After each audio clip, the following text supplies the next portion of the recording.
The fluorescent lights of St. Michael's Hospital cast long shadows across the empty corridor of the East Wing's fourth floor. Margaret Wilson moved quietly through the hallway, her worn sneakers barely making a sound against the polished linoleum. After 30 years of cleaning these halls, she knew every corner, every crack, and every squeak of the floor tiles. More importantly, she knew when something wasn't right. At 3:47 a.m. during her regular night shift, that sixth sense kicked in. The hospital was quieter than usual, with most of the staff concentrated in the busier wings. This older section, scheduled for renovation next month, housed only a few administrative offices and storage rooms. Margaret had just finished mopping near the old pharmacy storage when she heard it, a sound that didn't belong in the empty corridor's symphony of humming vending machines and distant air conditioning. A gasp, then a thud. Margaret stopped, her weathered hands tightening around the mop handle. In her 3 decades at St. Michael's, she'd learned that unusual sounds often meant trouble. She'd found confused patients who had wandered too far from their rooms, caught young interns having breakdown moments during their brutal residency hours, and even once discovered a lost child who had somehow slipped away from the pediatric ward. Following the sound, she rounded the corner near the old conference rooms. There, crumpled against the wall like a discarded suit jacket, was a man. His expensive clothing and polished shoes seemed out of place in this forgotten corner of the hospital. His face was ashen, contorted in pain, one hand clutching his chest while the other scraped weakly against the wall. Margaret didn't hesitate. She'd seen that look before, the same expression her late husband wore 7 years ago when his heart gave out in their small kitchen. She dropped her mop and rushed to the man's side, her knees protesting as she knelt beside him. "Sir, can you hear me?" Her voice was calm, practiced. The man's eyes flickered toward her, panic evident in their depths. His breathing was labored, and a thin sheen of sweat covered his forehead. "I'm going to help you, but I need you to try to stay calm." With movements honed by years of observation and countless mandatory staff training sessions, Margaret checked his pulse, rapid and irregular. She pulled out her old flip phone, the one her daughter always teased her about keeping, and dialed the hospital's emergency extension. "This is Margaret Wilson. Housekeeping. 4th floor, East Wing, Section C. Possible cardiac event. Male, approximately 50, conscious but in severe distress. Need immediate assistance." She delivered the information with a precision that would have surprised anyone who knew her only as the quiet cleaning lady who worked the night shift. While waiting for help to arrive, Margaret continued talking to the man, her voice steady and reassuring. "Help is coming, sir. Just try to breathe with me. Nice and slow." She noticed his expensive watch catching the fluorescent light, a Patek Philippe, the same brand she'd seen in the magazines her granddaughter liked to flip through at the drugstore. She also noticed how his fingers were starting to turn slightly blue. When his eyes began to close, Margaret squeezed his hand firmly. "Stay with me, sir. Tell me your name. Come on, stay focused." Her other hand was already positioning him properly against the wall, remembering every detail from the CPR refresher course she'd taken just last month. "Robert," he managed to gasp. "Robert Sterling." Margaret's eyes widened slightly at the name. Everyone in Boston knew of Sterling Enterprises and its ruthless CEO, the same man who had recently been in the news for acquiring and streamlining 3 major hospitals in the greater Boston area. The same corporate giant whose cost-cutting measures had resulted in dozens of her former co-workers losing their jobs. But in that moment, he wasn't a powerful CEO or a controversial figure in the business world. He was just another person in need, no different from the hundreds of others Margaret had encountered in these halls over the years. The sound of running footsteps echoed through the corridor. Margaret could hear the rapid squeak of rubber soles against linoleum, the distinctive sound of medical staff rushing to an emergency. She shifted slightly, making room for the approaching team while maintaining her position next to Sterling. "Hold on, Mr. Sterling," she said softly. "The doctors are almost here. Just keep breathing with me." As the emergency response team rounded the corner, Margaret began to move back, ready to fade into the background as she had done countless times before. But Sterling's hand suddenly gripped hers with surprising strength, his eyes locking onto hers with an intensity that caught her off guard.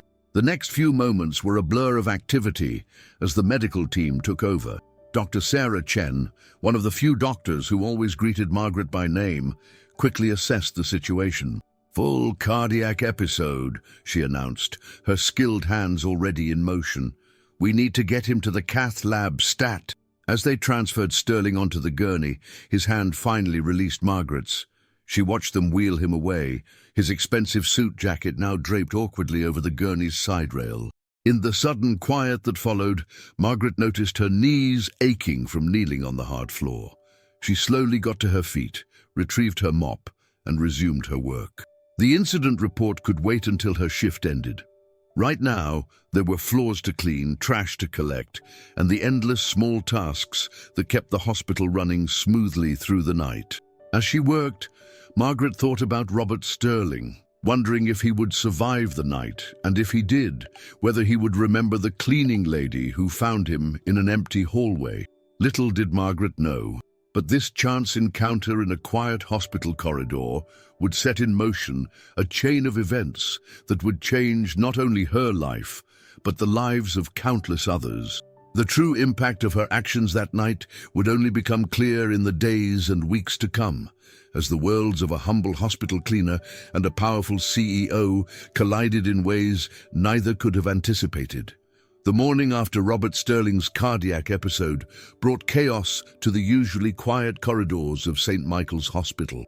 A parade of expensive suits and designer handbags swept through the lobby, executives, lawyers, and family members all demanding updates on Sterling's condition.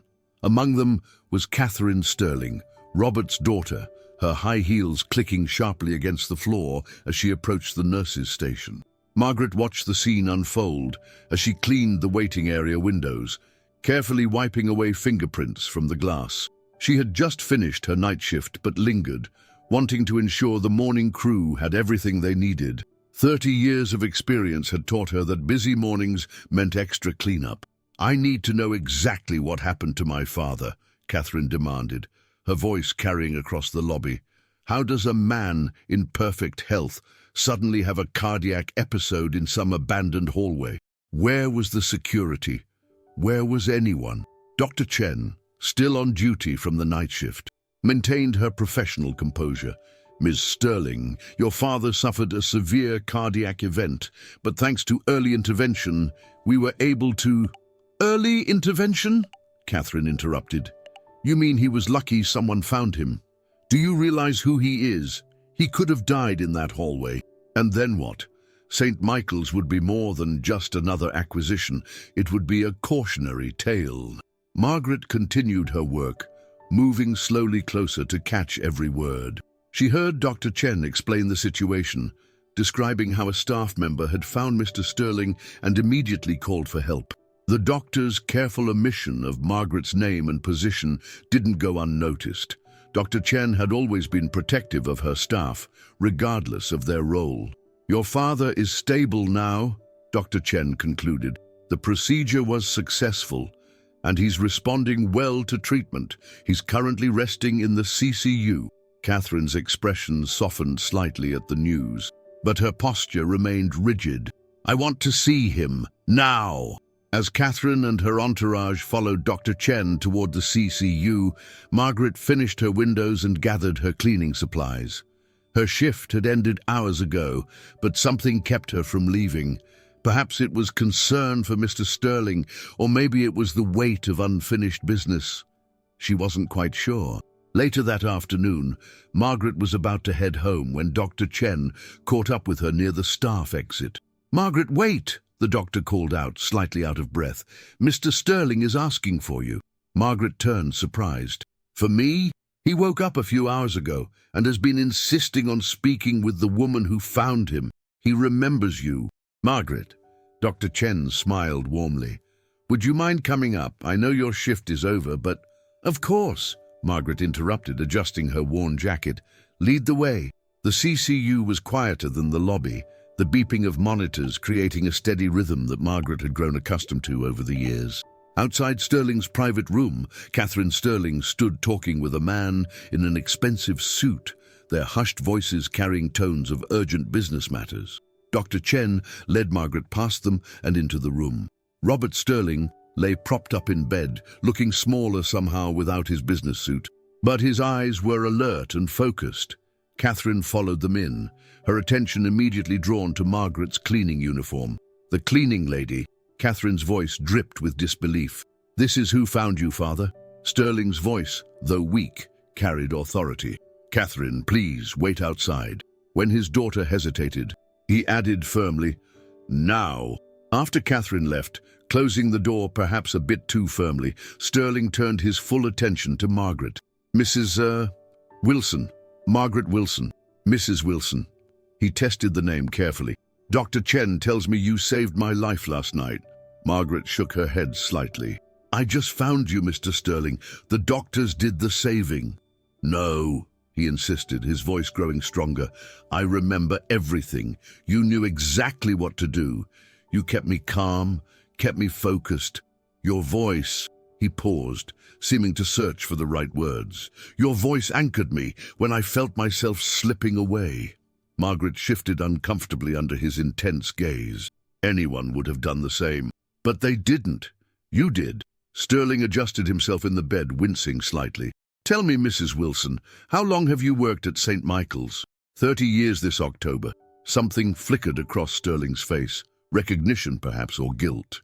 "Then you were here when Sterling Enterprises began acquiring hospitals in the area." Margaret nodded, her hands clasped tightly in front of her. "Yes, sir, I was. And you lost friends in the layoffs that followed." It wasn't a question. Margaret met his gaze steadily. "Yes, sir, I did." Sterling was quiet for a moment, studying her with an expression she couldn't quite read.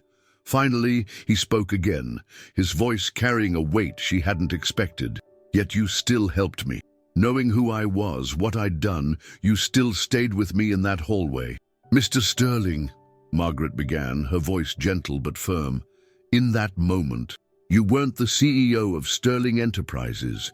You were just a person who needed help. In 30 years, I've learned that pain doesn't care about job titles or bank accounts. In these halls, everyone is equal." Before Sterling could respond, the door opened and Catherine returned, followed by 2 men in suits. "Father, the board is waiting for an update. We need to discuss the Singapore merger and..." "Not now," Sterling interrupted, his eyes still on Margaret. "Mrs. Wilson and I aren't finished." Catherine's perfectly manicured hand tightened on her phone. "Father, with all due respect, this cleaning lady's shift is over. These matters are far more pressing." Margaret saw something change in Sterling's expression, a hardening around his eyes, a tightening of his jaw. But before he could speak, she stepped back. "Mr. Sterling needs his rest," she said quietly. "I should go." As she turned to leave, Sterling called out, "Mrs. Wilson."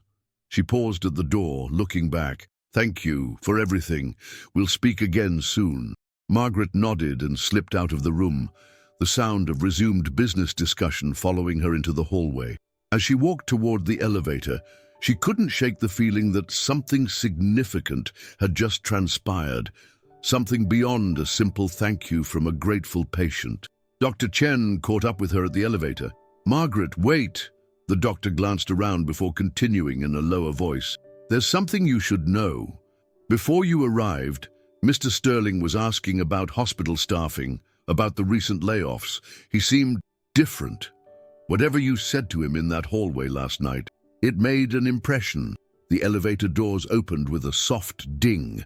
Margaret stepped inside, her mind racing with possibilities she didn't dare voice. "Good night, Dr. Chen," she said simply, but as the doors closed, she caught a glimpse of the doctor's knowing smile.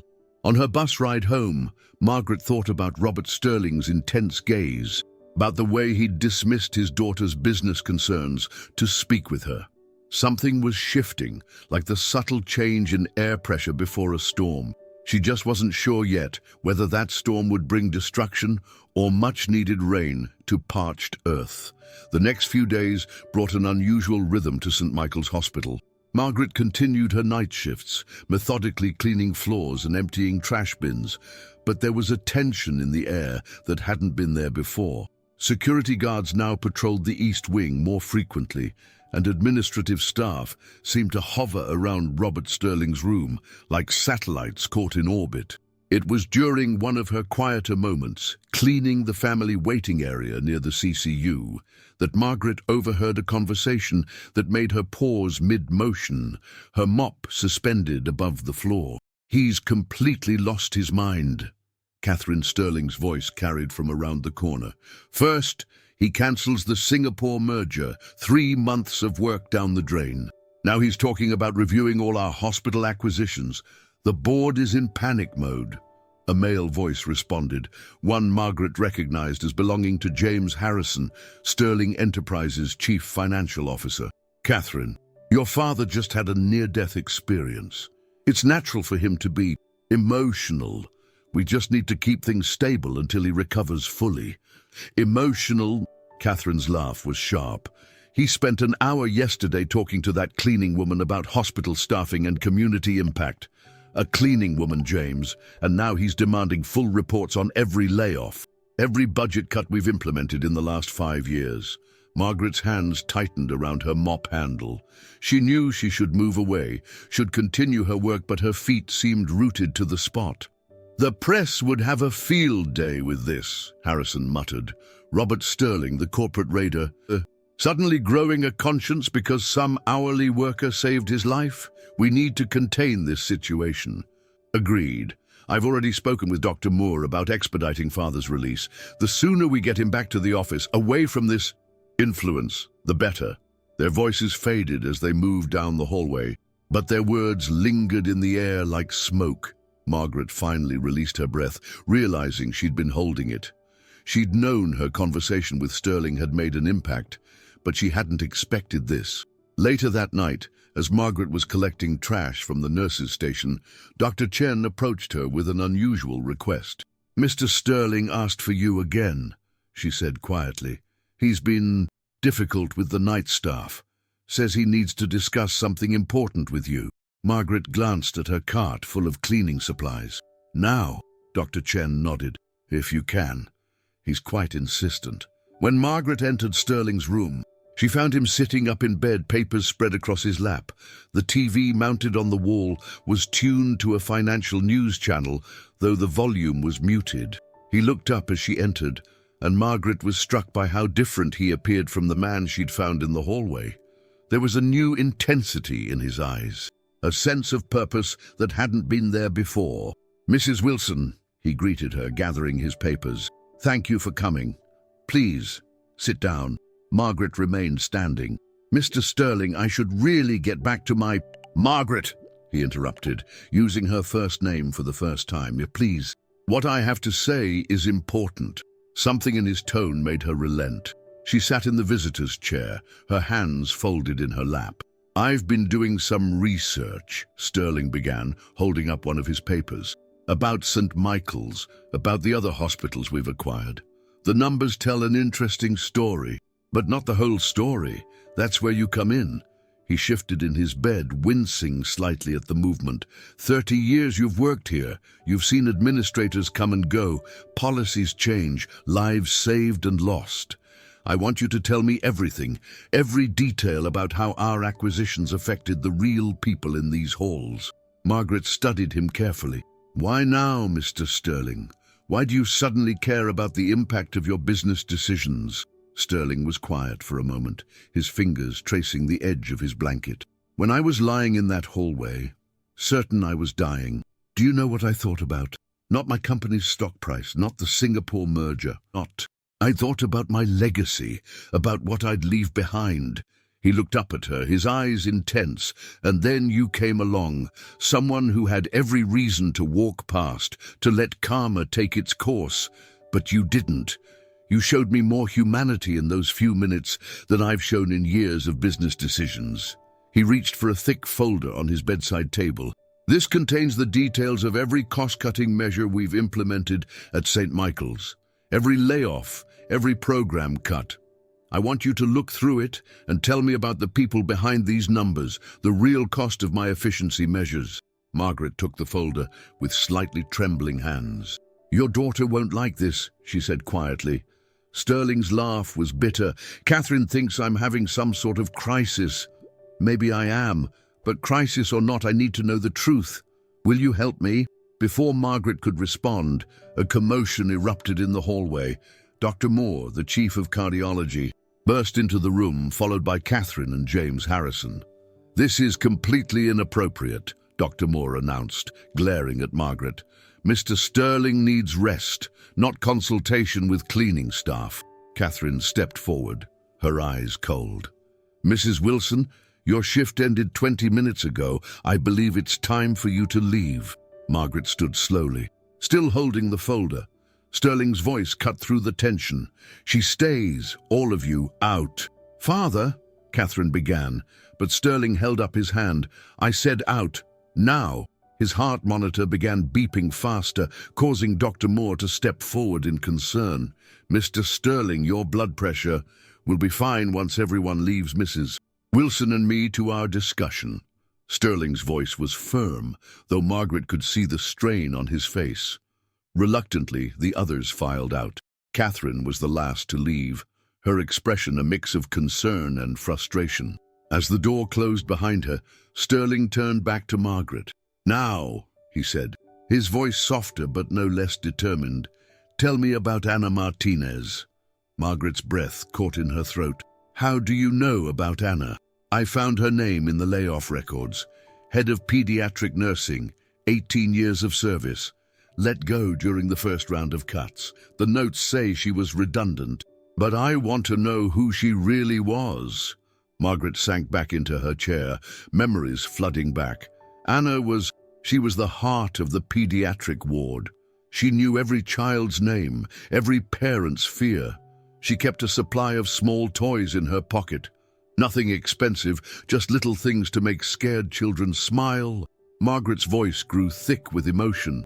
When she was let go, the children asked for her for weeks. Some of the parents even offered to pay her salary themselves, but corporate policy wouldn't allow it. Sterling's face had grown pale, but he pressed on. Tell me more. Tell me everything. Every story, every person affected. I need to know what I've done. And so, in the quiet of the night shift, Margaret began to tell the stories of the people behind the numbers. The lives changed. The careers ended. The communities affected by decisions made in distant boardrooms.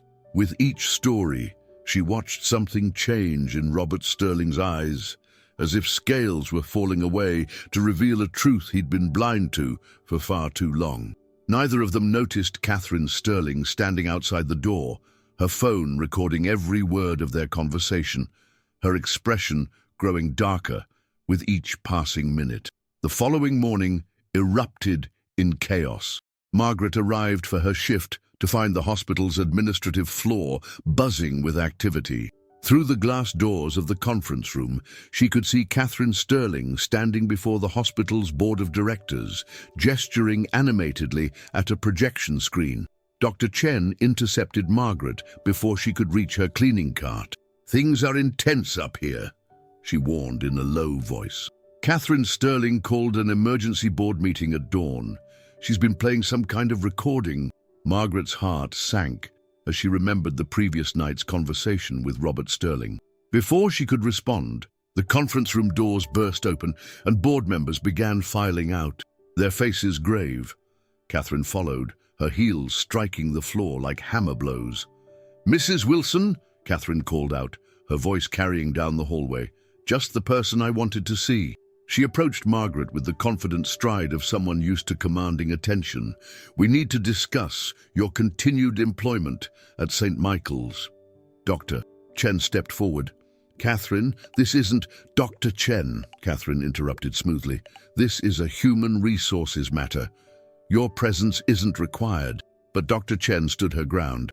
As Chief of Emergency Medicine, I have a say in all staffing decisions that affect patient care. Catherine's perfect smile didn't waver. This isn't about patient care. This is about an employee who has grossly overstepped her boundaries and is now manipulating a vulnerable patient for personal gain. That's absurd, Dr. Chen protested, but Margaret touched her arm gently. It's all right, Margaret said quietly. I'd like to hear what Ms. Sterling has to say. Catherine led them to a small conference room, her executive presence somehow making the modest space feel like a corporate battlefield. She placed her phone on the table and pressed play. Margaret's voice filled the room, telling the story of Ana Martinez and others affected by Sterling Enterprises' takeover. The recording continued, capturing every word of her conversation with Robert Sterling. "Do you deny having this conversation with my father?" Catherine asked when the recording ended. "No," Margaret replied simply. "Every word is true. You've been feeding him emotional stories, manipulating him when he's in a vulnerable state. My father nearly died, and instead of resting, he's talking about dismantling years of careful business strategy because a cleaning lady made him feel guilty." Margaret met Catherine's gaze steadily. "Your father asked to hear the truth. I simply told him what I've witnessed over the years." "The truth?" Catherine's laugh was sharp. "The truth is that before Sterling Enterprises stepped in, St. Michael's was bleeding money. We saved this hospital. Yes, we had to make cuts, but we kept the doors open. Those emotional stories of yours conveniently leave out the thousands of jobs we saved by making hard but necessary decisions." "Catherine," a new voice joined the conversation. Robert Sterling stood in the doorway, still in his hospital gown, with Dr. Moore hovering anxiously behind him. "That's enough." "Father, you shouldn't be out of bed," Catherine began, but Sterling waved her concern away as he entered the room. "I heard everything," he said, lowering himself carefully into a chair. "You've been recording private conversations in my hospital room." "Your hospital room?" Catherine's composure cracked slightly.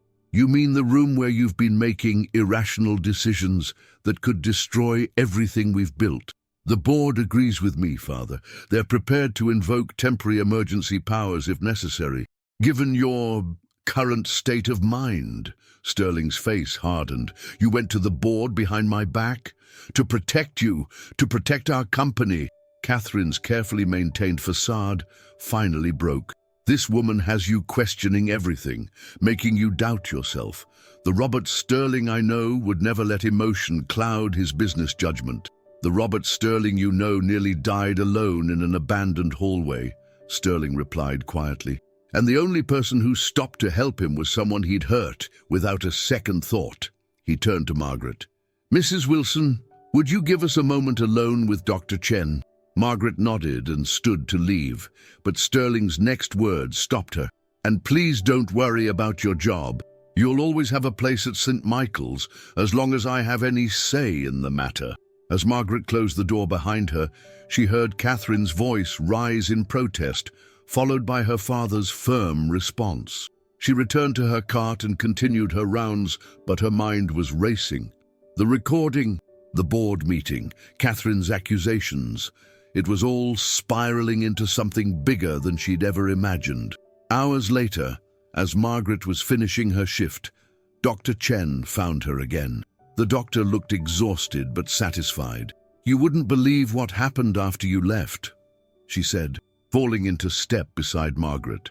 Sterling called an immediate counter-meeting with the board. He had Catherine's recording played in its entirety, not just the emotional stories, but the part where he asked about specific budget decisions, where he demanded accountability. He turned her own evidence against her.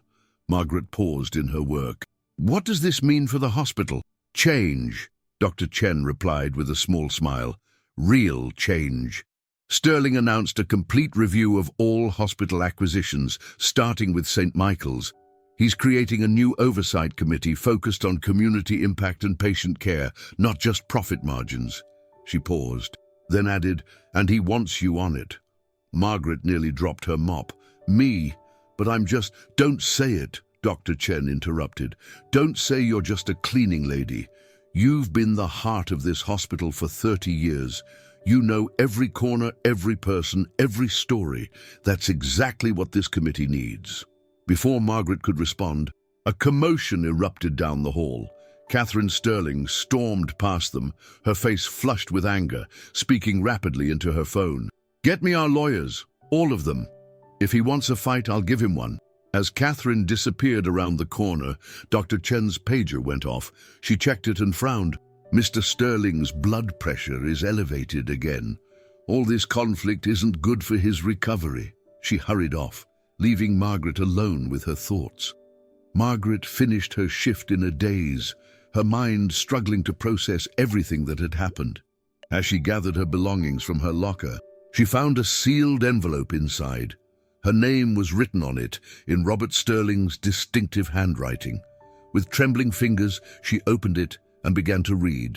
"Dear Mrs. Wilson, what you've shown me goes beyond saving my life in that hallway. You've given me a chance to save my soul, but I fear the path ahead will be difficult. Catherine won't accept these changes easily, and there are others who will resist just as strongly. I'm asking for your help, not just as a member of the Oversight Committee, but as someone who understands what really matters in life. The battle for St. Michael's future begins tomorrow. Will you stand with me? Robert Sterling." Margaret stared at the letter, feeling the weight of decades of service, of countless lives touched, of all the changes she'd witnessed in these halls. She thought of Anna Martinez and all the others whose stories she'd shared. Finally, she took out a pen and wrote her response on the back of the letter. 3 simple words that would change everything. "I'll be there." 3 months after that fateful night in the hospital corridor, St. Michael's bustled with an energy it hadn't seen in years. The old East Wing, once scheduled for downsizing, now housed a newly renovated community health center. The pediatric ward had reopened its evening clinic, and familiar faces had returned to its halls, including Anna Martinez, who once again carried toys in her pockets for scared children. Margaret Wilson still worked her night shift, but now she divided her time between her cleaning duties and her role on the hospital's Community Impact Committee. She had refused to give up her original position, despite Robert Sterling's offers of a full-time administrative role. "These halls still need cleaning," she'd told him, "and sometimes the most important things happen in empty corridors at night." Tonight, she was finishing her rounds when Dr. Chen found her near the nurses' station. "They're ready for you in the boardroom," the doctor said with a smile. "The final vote is about to start." Margaret nodded, setting aside her cleaning supplies. The past months had been a whirlwind of changes, challenges, and battles. Some public, some private, all intense. Catherine Sterling had launched a fierce campaign to prevent her father's reforms, rallying board members and investors to her cause. The business press had seized on the story. Sterling's conscience, corporate raiders' change of heart threatens empire. But Robert Sterling had fought back with unexpected allies. Dr. Chen had organized a coalition of medical staff from all Sterling-acquired hospitals, presenting data that showed how aggressive cost-cutting had affected patient care. Former employees came forward with their stories, and current staff spoke about the improvement in morale and patient outcomes since the reforms began. The elevator ride to the administrative floor felt longer than usual. When Margaret stepped into the boardroom, all eyes turned to her. Robert Sterling sat at the head of the table, looking healthier than he had in months. Catherine sat opposite him, her expression unreadable. Board members filled the remaining seats, their faces reflecting the gravity of the moment. "Mrs. Wilson," Sterling greeted her warmly, "please join us. We were just about to begin the final vote on the St. Michael's reorganization plan." Margaret took her seat, feeling somewhat out of place in her cleaning uniform among the suits and ties. Catherine's eyes narrowed slightly at the sight, but she remained silent. Sterling cleared his throat. "Before we vote, I'd like to share something with the board." He opened a folder in front of him. 3 months ago, I thought I knew everything about running successful hospitals. Efficiency, cost management, streamlined operations. These were the metrics I lived by. Then I found myself dying in an empty hallway, and the only person who stopped to help was someone my policies had directly hurt. He looked around the table. "Since then, I've learned that a hospital's true efficiency can't be measured solely in dollars and cents. It's measured in lives touched, in communities served, in the small acts of kindness that happen every day in these halls. Catherine shifted in her seat. Father, we've heard this before. The board understands your gratitude to Mrs. Wilson, but this emotional appeal doesn't change the financial realities. Actually, Sterling replied, sliding documents across the table, it does. Dr. Chen, would you please share the latest patient satisfaction scores and community health metrics?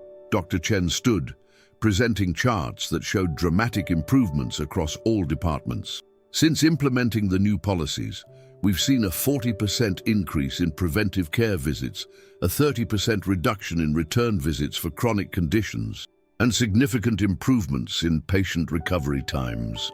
These improvements have actually reduced our long-term costs while increasing community engagement. Catherine leaned forward. But the immediate cost of these programs is offset by the reduction in emergency care needs and improved efficiency in patient care, Sterling finished. We're not just saving lives, Catherine, we're building a sustainable model for community-based healthcare. He turned to Margaret. Mrs. Wilson, would you share your latest community impact report? Margaret stood, her voice steady as she presented the findings she'd gathered over the past months. She told them about families who could now afford preventive care, about children receiving necessary treatments they'd previously had to forgo, about elderly patients who no longer had to choose between medicine and meals. As she spoke, she noticed something change in Catherine's expression, a subtle softening around the eyes, a slight tremor in her usually rigid posture. When Margaret finished, Catherine raised her hand to speak. Catherine paused, seeming to struggle with her words. I've spent the last 3 months fighting these changes because I believed I was protecting our family's legacy, but listening to these reports, seeing the actual impact, she turned to her father. Maybe I was wrong about what that legacy should be.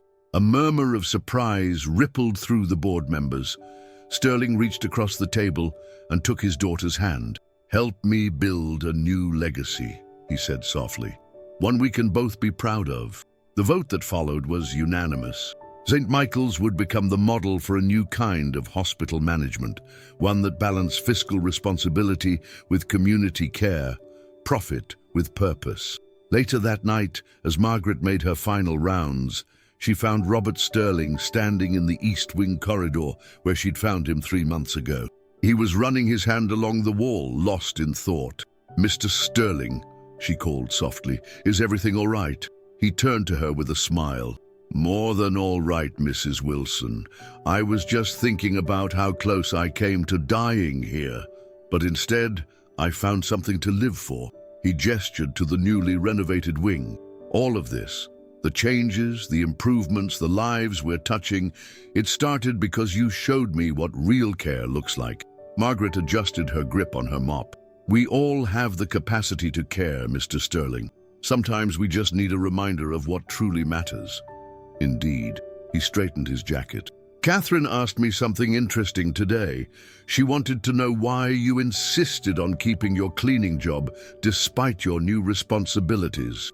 Margaret smiled, thinking of all the nights she'd spent in these halls, all the lives she'd touched in small but meaningful ways. Because sometimes the most important work happens in the quiet moments, in empty corridors when no one's watching. Sometimes the greatest impact comes not from grand gestures, but from simple acts of kindness. Sterling nodded, understanding in his eyes. You know, Mrs. Wilson, when I first woke up in that hospital bed, I thought I needed to change everything about my life to make amends. But you've taught me something more valuable. That true change isn't about dramatic transformations. It's about making better choices, one moment at a time. As they stood there in the quiet corridor, Margaret realized that this was never just about saving one man's life or even saving one hospital. It was about remembering that in every moment we have the choice to walk past or to stop and help, to focus on profits or to prioritize people, to guard our hearts or to open them to others. The night shift was ending, and the first rays of dawn were beginning to peek through the windows. Margaret watched as Sterling walked away, no longer the corporate raider who valued profits above all, but a man who had learned that true wealth is measured in lives touched and hearts changed. She turned back to her work, knowing that somewhere in these halls, another person might need help, another life might need touching, and she would be there, as she had been for 30 years, ready to make a difference, one small act of kindness at a time. Has this story touched your heart? What would you have done in that empty hospital corridor? Sometimes, the smallest acts of kindness can change not just one life, but an entire community. Share your thoughts with us. When was the last time someone's unexpected kindness changed your perspective on life? What moment in this journey moved you the most? Was it the power of forgiveness, the courage to change, or the strength to stand up for what's right? Your experiences and insights make our community stronger, and we'd love to hear your story in the comments below. If this story resonated with you, if it made you believe in the power of human connection and second chances, don't keep it to yourself. Hit that subscribe button and join our family of storytellers and dreamers. Your support keeps these powerful stories alive, allowing us to bring you moving, life-changing narratives every single day. See that video on your left? It's another journey of transformation that will touch your heart just as deeply. A story about courage, redemption, and the extraordinary power of ordinary people to change lives. Trust us, you won't want to miss it. Every like, every subscription, every comment helps us continue our mission of sharing stories that remind us of our shared humanity. Together, we're building a community that believes in the power of compassion, understanding, and the incredible impact of small acts of kindness. Let's keep this conversation going. What does this story mean to you? How has it changed your perspective? Share your thoughts below, and let's inspire each other with our own stories of transformation and hope.